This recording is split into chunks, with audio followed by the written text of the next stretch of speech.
So if you think about a child who's gifted, right? So let's say that you're in like the top 1 or 2% of IQ.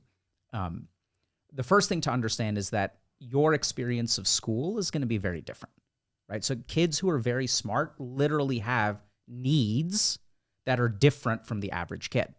So if we look at academics, so the school moves at the pace of the slowest child, right? If we look at our school system, what's it designed to do? Schools are not places where we take kids and we try to have them live up to their fullest potential. Kids are places, if you look at like the mandates around schools, it's about like leaving no child behind.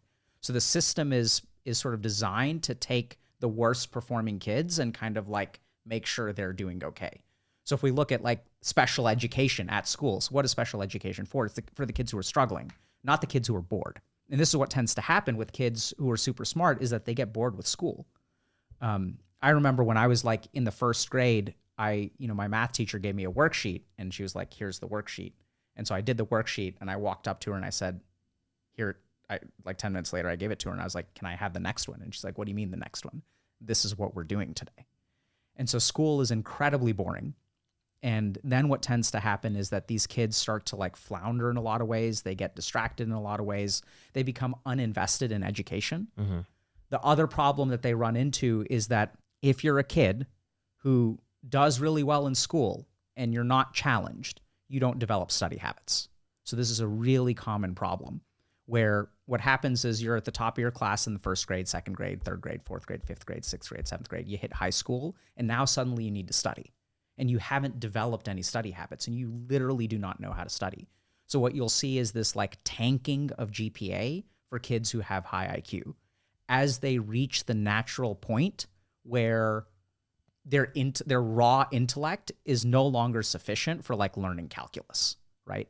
And so these are the kinds of needs that kids have that we don't sort of recognize when they've got high IQ. There's also other kinds of data. So if you look at like the rate of depression, so if you look at the prevalence of depression, about 9.5% of people on a given day will be depressed.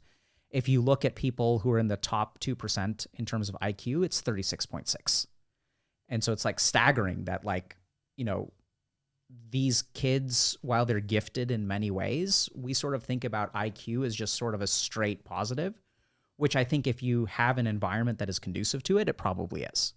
But taking a smart kid and putting him into an average world is something that is like oftentimes very, very difficult. Yeah. Do you think that homeschooling is a solution to that? I mean, it could be, but we have to presume that the people who are doing the homeschooling know how to provide for the special needs of the kid who's super smart, right? Sure. One thing that I think is rare that shouldn't be so rare is kids moving up and going down in grades. Because I was just talking to my brother's friend who went up 4 grades in elementary school. And he said, because he was so bored that he, like you said, couldn't develop those study habits because he wouldn't need to study for those exams because he could rely on his raw intelligence. And then once he went up 4 grades, he actually fit the general like IQ of or not the IQ of, but like, he would need to study the same amount as his peers. And it had actually ended up really positively affecting him for the rest of his life, whereas other people, it really hurt. Don't you think that maybe there's some social issues that affect you, though, if you skip too far ahead and you can't relate to your peers and maybe you feel like maybe you're a bit of an outsider? Like the kids that go to college, like at 16. Yeah. So, I mean, my brother went to college at 16. So, like, he's one of those kids. And I think there's definitely some kind of price to be paid. But let's think about the baseline. So, how many kids who go to college at 18 fit in, right? Like, I'd say maybe 50%. Sure. So, absolutely, there are social changes that there are additional social pressures. And we kind of see this with homeschooling, right? So, a lot of parents who will homeschool will be super careful about creating a positive social environment. So they're involved with like extracurriculars and sports and things like that. So I think that it's a fair assumption to say that this person is going to have some kinds of social difficulties. But I think the biggest thing to kind of consider there is that these kids will be viewed differently, right? So they'll have some kind of mystique because you've got a 16-year-old who's hanging out with 18-year-olds, or in the case of your friend, I mean, 4 years is a lot. Mm-hmm. You've got like a 13-year-old who's just hitting puberty, who's in grades with like 17-year-olds, right? And that's really challenging in a lot of ways, for sure. Is IQ genetic? And if it isn't, how is that something that you could necessarily measure accurately? Like our IQ tests, do they work? So there is a part of IQ that is inheritable. So there's a portion of it that is absolutely genetic. we're probably talking about somewhere between like 50 and 70% is my guess. I think we're pretty good at measuring IQ, but the key thing is like, it's not like take our IQ test on the internet. That's what I did. Same. And so if you really look at it, like real IQ testing done by like a neuropsychologist or a psychologist is like kind of hard to get access to. Like I think it's a test that takes maybe even a couple of hours, and it's sort of like very standardized and stuff like that. The validity of it also depends on it not being publicly available, so people can't like practice for the test. So I think IQ is a pretty valid construct.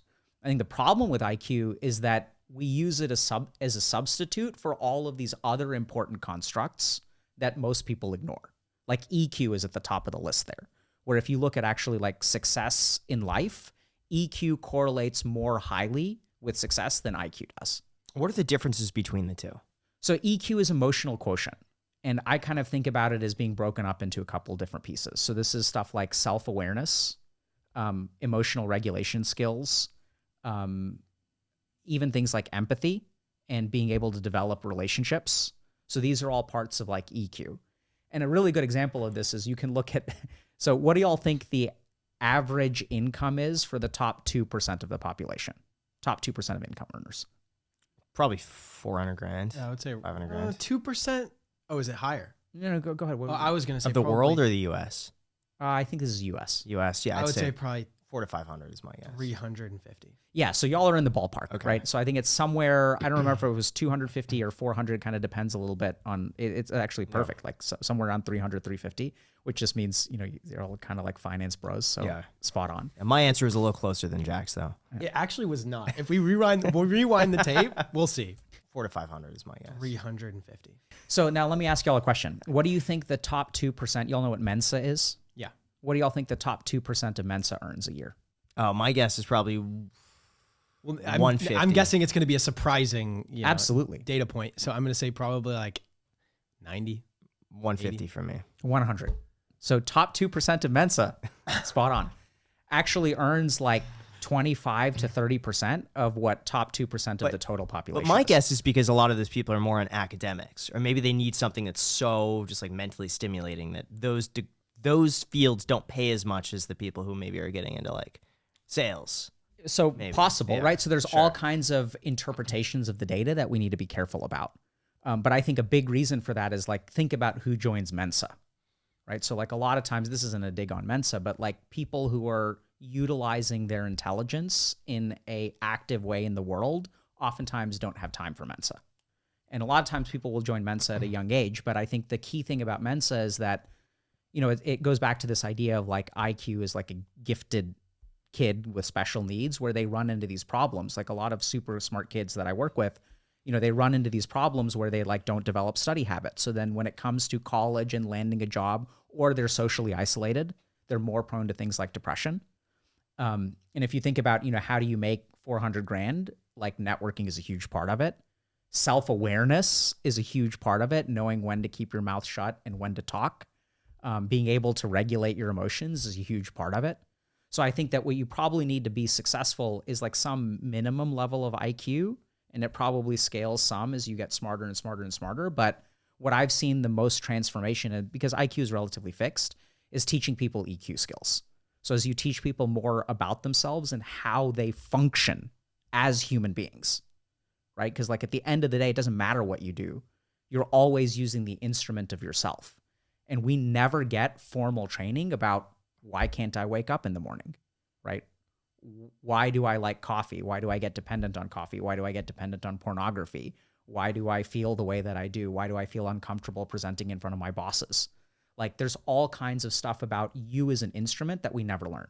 And once you start teaching people those things, you see an astronomical improvement in basically like all dimensions of their life. Happiness, income, life satisfaction, like financial stuff.